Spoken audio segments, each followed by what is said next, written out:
Hey everybody, welcome to EduMatch. So thank you so much for joining us. So tonight I'm super excited because we are going to be talking with one of the EduSnap 17 contributing authors. So we have here with us AJ Bianco. Welcome, AJ. Hey, Sarah, thanks for having me tonight. Really appreciate it. Well, thanks for being here. So glad to have you on here. So you're going to be talking about your chapter on the flipped classroom. So I'm going to tell y'all a little bit about AJ. If you don't already know him, get to know him because AJ is legit. So AJ is a 7th and 8th grade social studies teacher in a one-on-one classroom at Harrington Park School in New Jersey. AJ is also an advocate for technology both in and out of the classroom, and he incorporates a variety of technology tools such as G Suite for Education, blended learning, and a flip model to enhance student learning within his classroom. AJ is an avid podcast listener and co-host of Podcast PD, which rocks. He is also a co-host of Coffee EDU in Bergen County, New Jersey. You can find AJ at a variety of ed camps and conferences throughout New Jersey and New York. AJ shares his passion for education, educational technology, and leadership through his blog posts, and we're going to get into where to find you on social media later, a little later on in the show. So once again, welcome, AJ. Oh, thank you. Thank you for the introduction. It's a lot of stuff for that. I don't even know what it sounds like. Oh yeah, definitely an impressive bio there. Thanks. So yeah, always, it's a pleasure. So tell us a little bit about you, like your background and who or what inspired you to go into education. So what got me in education when I was a kid, I always saw myself as an elementary education person.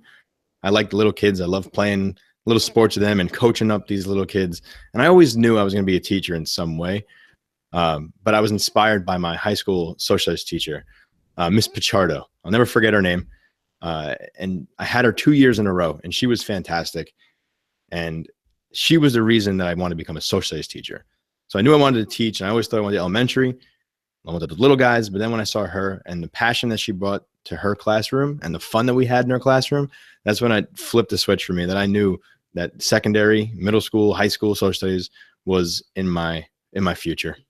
So thank you, Miss Pichardo. I don't know where you are. I'd love to find you and connect with you, but I wish you're out there.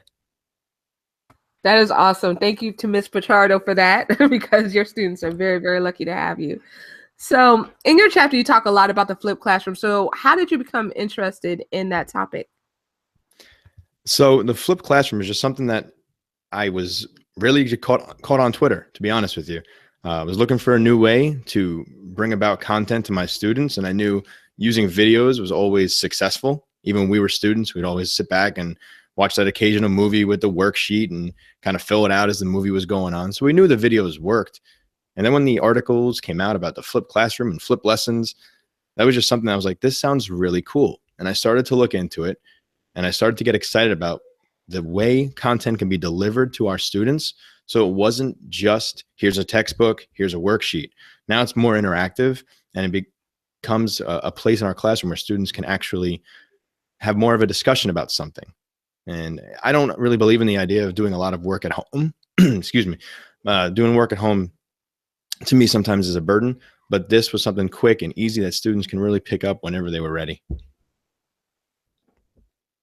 Yeah, totally. I feel you on that. I also did that for several years with my students, and I, it's a great practice that I wish that even more educators adopted. So that is awesome. So very excited that you wrote that chapter. Yeah. Well, thank you. I appreciate it. I mean, there's a lot of things that I'm excited we're going to talk about this, but there's a lot of things I want to share when it comes to using the flipped classroom. Absolutely. So you said that you learned about the flipped classroom on Twitter. So being a connected educator, what has been your journey with that? And what are some things that you have learned along the way as you've been connecting with other educators? So being a connected educator was never really a goal of mine. I guess when Twitter started getting big in like 2007, 8, 9, I was using it to follow sports. And I've shared this story before. If you're listening to me on any podcast that we've done, I used to follow my favorite sports teams, the Yankees, the Jets, the shows I would listen to. And then one day I was like, you know what? There's got to be more out here. So all of a sudden I just started looking up educational content. I started looking up topics that I was teaching. And I came into the first ed chat, and I was like, what is this? And I followed the hashtag, and I started connecting with these other people and seeing these amazing resources that were available. And in 2009, I really just put both feet in the water, jumped into Twitter, and started meeting people. And I went to my first ed camp, which was a social studies ed camp. And I met some amazing educators that still talk to this day, who've really helped me turn my career around. Because if it wasn't for Twitter, if it wasn't for the people that I've connected with, I don't know where I'd be right now. Like, I was in a place in education where I was like, this just isn't for me. This is not what I wanted to do. The state testing was coming down, and it wasn't what teaching was to me when I signed up. And then I meet these people on Twitter, and I get all these new resources and these new connections. It really, really got me into a happier place where I knew education was in a good spot. And it really brought me into a better world of teaching. And I hope my students would tell me that I've become a better teacher because of it. Yeah, definitely. I can relate to everything that you're saying right now. There's like this whole hidden side, that people don't even know about unless they take that leap and they connect. So totally hear you on that. The problem is they don't know about it and they don't want to take that chance. And that's where the whole thing comes into play. Yeah. So that's like a catch-22 right there. So they'll never know unless they go for it, right? Got to jump in. Definitely. So you are featured in the upcoming EduSnap 17. So your chapter is about the flipped classroom. So what can people expect to read in your chapter? So if you're reading EduSnap 17, which we appreciate, I really appreciate you allowing me to be part of this, Sarah. I'm so honored. I read 16 and I was like, this is awesome. And I had to jump on the opportunity to do this.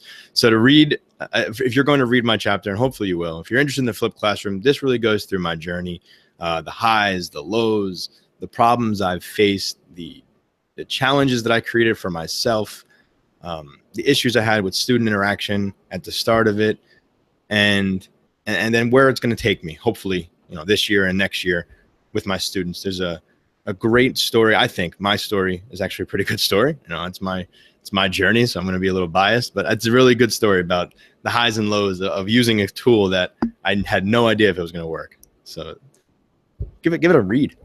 Definitely. Yeah. And that's what it's all about. Just, like you said, trying new things and, definitely learning. So absolutely. And it is an honor to have you in the book. So thank you for being part of it.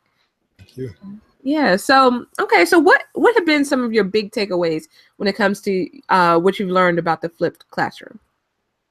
So my biggest takeaway from the flipped classroom, I thought it was going to be this magical elixir that would cure all things in my classroom. I've learned that the flipped classroom isn't really for all my students. Like, I thought that using technology and using phones and iPads and all these videos and my voice on lessons would kind of get them more excited about what they're learning, but it really wasn't the cure-all. And that kind of, I didn't think it was going to be everything, but I thought that it would get them a little more excited. But it seemed that at the beginning, it was just more work for them. Logging into a computer or finding their phone or putting on headphones or doing something by themselves, it was a little more work than just a typical homework assignment. And I was surprised by that. Definitely. I can imagine that.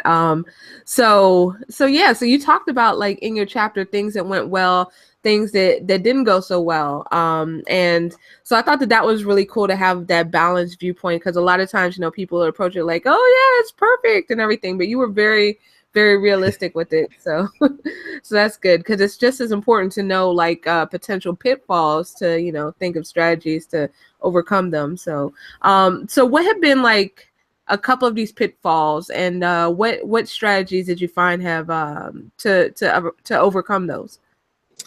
Well, like I said, some of the pitfalls, I think, were just the fact that technology is an issue sometimes. Sometimes our kids just don't want to be on the computer, or even their families don't want them on the computer or phones or any technology past a certain amount of time. Too much screen time has always been an issue. So really, I think for the pitfall for that was just having the families buy in and having them understand what the goal of this was, to have them understand that this wasn't me taking away from their classroom experience or giving them extra work. I think that having them understand exactly my end goal was to bring in more discussion and to have students collaborate more and work together in groups. It took them a while to see, like, what my classroom was looking like, that it wasn't a typical classroom and here's the rows, here's the workbooks, here's the questions. They had to understand that I was doing this because I still think it's going to benefit student learning. So when they started to see that these videos are actually me teaching a lesson or me giving them some kind of YouTube video from somebody else who's created a lesson, that it was actually something meaningful. And they started to see that it wasn't very long. It's only 3 to 5 minutes each video, that this is something that could be handled rather quickly. And it brought excitement the next day. So I think the parent buy-in and other teacher buy-in, I think that was one of the biggest challenges I had to overcome in the first part of this. Yeah, because a lot of times they want to see teachers teach the same way that they were taught. So sometimes that mind shift is like the hardest part, right? And they want immediate results. If it's not working tomorrow, then it's really not good. So especially for families who believe in that old school mentality, that if it wasn't working the next day, well, then it shouldn't be going on. Right. Absolutely. So that makes sense. That makes sense. It would, definitely be that would be a major hurdle in a way, but glad to see that has been overcome, and it's been a successful practice in your classroom, and your students are really benefiting from it. So what advice would you have for educators just in general based on your experiences in the classroom? So my advice, and this is a problem of mine. So like when I said, I first found about the flipped classroom, it took me almost a full year to actually implement the ideas that I started to see. I'm a gatherer in that sense, that I want the information and I want to know about it. So for a full year now, I've been trying to figure out personalized learning and learning menus. And it sounds like such a simple thing, but I like to gather the information. So when I started the flipped classroom, I was gathering and finding out more and more and more. And it took me the time to just say, you know what, just go with it. So I jumped in halfway through a year, and it worked in certain instances. So I think if you're looking to try the flipped classroom or any other new idea or concept in your classroom, you got to jump in. Find somebody that you can trust, find resources that you are comfortable with, and get going. And don't sit back and don't say, well, I'll start on a Monday or I'll start at the beginning of the next quarter. Just jump in. Try it out for one lesson. Try it out for a portion of a lesson. Whatever it is that you want to try, you have to be able to dive in. You have to be able to take those risks. You have to embrace failure, and you have to show your students that you took a chance. Maybe it worked, maybe it didn't, and it'll encourage them to do the same thing. So really, you got to go with it. I'm not just saying it out of my experience. It's just the way education is now. You have to jump in. You have to strike while the iron's hot. That is the truth, because there's so many things that will come by in the meantime if we wait, to try to find a perfect time. There's so many other things that come by and, kind of derail us. So I love that piece of advice, just jumping in and getting started. Yeah, totally. So, all right, great. So this is just wonderful information, and I'm very excited about your chapter coming out. So before I ask you where we can find you online, just wanted to give a special shout out to Noah and to Rochelle, who are tuning in and interacting on the YouTube live page. So hey, EduMatchers in the house, good to see you all there. All right, so AJ, if you could tell us, if anybody wants to know more about you or what you do, then how can they find you online? So there's a couple of ways you can find me. I'm always on Twitter at AJ Bianco. Bianco, spell the last name. Facebook, Instagram. I'm open. If you want to connect with me in any way, I like to share my educational passions. I love to share, personal stories. I feel like they're all interconnected. I tell my students that if they search for me on my Twitter account on AJ Bianco, then they're going to find education stuff. And same thing on Facebook, same thing on Instagram. Little pictures here of my family every now and then, but that's a good place to start. If you want to read a blog post here and there, you can go to my website. It's ajbianco.me. And of course, a special shout out to my podcast listeners. You can listen to us on Podcast PD. You'll hear me there, cracking jokes and doing voices and all that kind of stuff. So I'm all over the place if you're interested in finding me. All right, sweet. So thank you again for taking the time today to chat with us and to get us hip to the flipped learning. So really appreciate that. Sarah, thank you for having me, and thank you for this honor. It really is great, and I really appreciate it. And all the things that you do, I hope that you understand how appreciative that we are in the educational world because of the things that you do. You are all over the place, and you are kicking booty. Well, thank you so much. And so are you. So are you. The same can definitely be said for you and everything that you do. And it was great seeing you at Ed Camp, New Jersey a That was a couple great weeks ago. time. Absolutely. So much fun. Oh, absolutely. Yep. So hopefully the next time will be not in a year, but sooner than that. So I like that. I like that. That sounds like a plan. yeah, that is awesome. So just wanted to remind our viewers that this Sunday we are going to have quadruple the EduMatch goodness this summer, or this Sunday, I should say. Starting at 2:00, then we're going to hear from Stephanie Jacobs, who will be chatting with us about blogging, her chapter on blogging. 4:00, we're going to be chatting with Ray Wood. So she is another EduSnap 17 contributing author. And then at 6:00, we will have our return to Tweet and Talk. And we're going to be talking about the K-12 bridge with higher ed, so the K-16 bridge. And last but not least, at 7 p.m., we're going to have a special panel with Bunsey and people talking about how they use presentations in their classrooms. So definitely check that out. Can't wait to see y'all. Not the same bad time, but definitely the same bad channel. Sunday is going to be crazy. So can't wait to see you all then. So thanks, and everyone have a great, great evening.